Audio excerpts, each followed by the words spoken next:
Through his periscope, Capitan Hans Schultz watched the chaos aboard the schooner Carol A. Deering and smiled.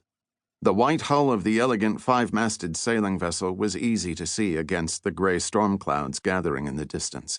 The crew of the cargo ship rushed back and forth across the deck in hopeless panic. Schultz narrated what he was seeing for the sailors in the control room of his U-boat, the Bremen. One man is standing there methodically tearing his hair out. Another seems to be screaming uncontrollably as he runs in circles. Two of the men are randomly tossing papers and objects overboard. What kind of objects? Asked scientist Istvan Horvath with a slight accent. Although born Hungarian, he spoke German fluently. He was always intrigued by the results of his brainchild, an ingenious device he had dubbed Irrwaffe, insanity weapon. Trunks, clothing, books, navigational equipment. Fascinating. Schultz's eyes were drawn to a couple of men by the lifeboats. They were sawing at the davit ropes with large knives.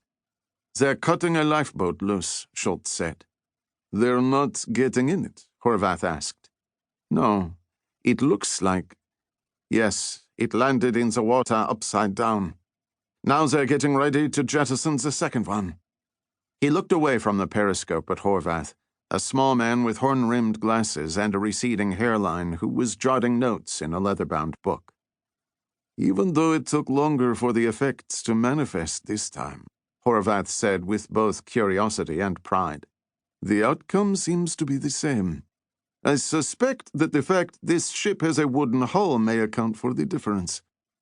Then we'll stick to steel-hulled ships from now on, Schultz said. I don't like staying at periscope depth this long near a Coast Guard patrol area. They had their pick of targets along the United States East Coast, one of the busiest shipping lanes in the world, so they could afford to be choosy. The Deering was the fourth ship they'd attacked in the past 3 weeks.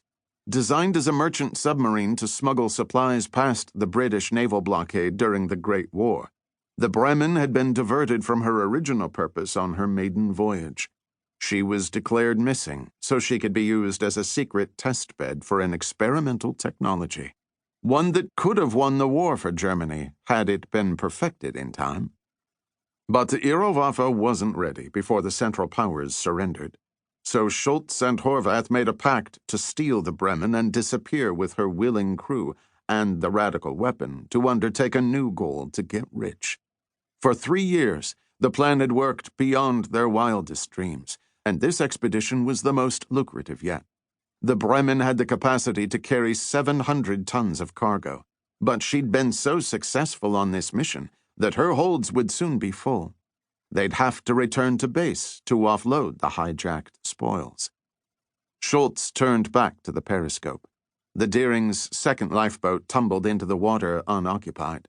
Then one of the crew jumped overboard after it. With the ship at full sail, she quickly left him behind. There goes the first one, Schultz said. Life jacket? No.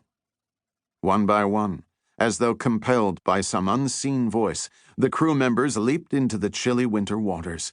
Schultz counted them off as they went. The last to go was a man in his 60s with white hair and a beard. He didn't hesitate as he flung himself over the railing. That must be the captain, Willis Wormel, according to our contact in Barbados. That's 12 crewmen total overboard, Horvath said.